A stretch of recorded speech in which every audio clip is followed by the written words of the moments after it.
कंस ने कहा मेरी 8वीं जो संतान होगी वो मेरा काल है, पहली और दूसरी संतान से मुझे क्या प्रयोजन। किंतु नारद जी बीच में आ गए, बोले इस पापी के जितनी जल्दी जल्दी पाप का घड़ा भरेगा उतनी जल्दी फूट जाएगा। इसलिए नारद जी ने समझाया कंस क्यों नहीं मार रहा है देवकी के पुत्रों को।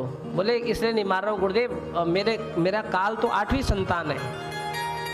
तो बोले तुझे पता नहीं देवताओं की गिनती कहाँ से शुरू होती है, ये उंगलियों से गिनना जरा, 1 2 3 4 5 6 7 8, ये 8वीं है ना। हाँ ठीक है। और यदि देवताओं ने यहाँ से गिनना शुरू कर दिया 1 2 3 4, तो पहली वाली 8वीं गिन लेंगे वो। तो तुम्हें देवताओं के बारे में पता नहीं है। स्वकार्य कुशल असुरा, अपने कार्य करने में कुशल है, कुछ भी छल कपट कर लेंगे। नारद जी ने जब ऐसे समझाया तो कंस ने कहा ये तो तुमने बहुत अच्छी बात बताई है। 6 के 6 पुत्र मार दिए, 7वें में बलराम जी, 8वें भगवान कृष्ण हुए। उनको लेकर रात्रि काल में ही वसुदेव जी ने सूप पर लेकर सीधे नंद भवन में पहुंचा दिया। सब सो रहे हैं, किसी को पता नहीं। वहां एक कन्या थी, वापस ले गए और उस कन्या को पटकना चाहता था जमीन पर, किंतु आकाशवाणी हुई फिर, हे कंस, वो माँ भगवती अष्टभुजा धारण बन गई वो कन्या, और कहा कि कंस तू मुझे मानने वाला होता कौन है, तेरे मानने वाला तो पहले ही ब्रज में जन्म ले चुका है। जब कंस ने ये सुना तब और घबरा गया, मैंने तो अपनी बहन के सारे पुत्र मार दिए, देवता भी झूठ बोलते हैं।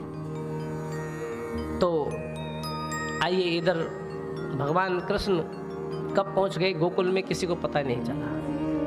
नंद बाबा प्रातः उठकर गौशाला में गायों की सेवा में लगे हुए थे, किंतु जैसे ही पहले से पता था कि नंद बाबा के माँ यशोदा के कोई पुत्र होने वाला है, तो नंद बाबा की बहन पहले से ही डेरा जमाकर बैठ रखी थी कि मैं भाभी की सेवा इत्यादि करूंगी, तो पहले से पहुंची हुई थी।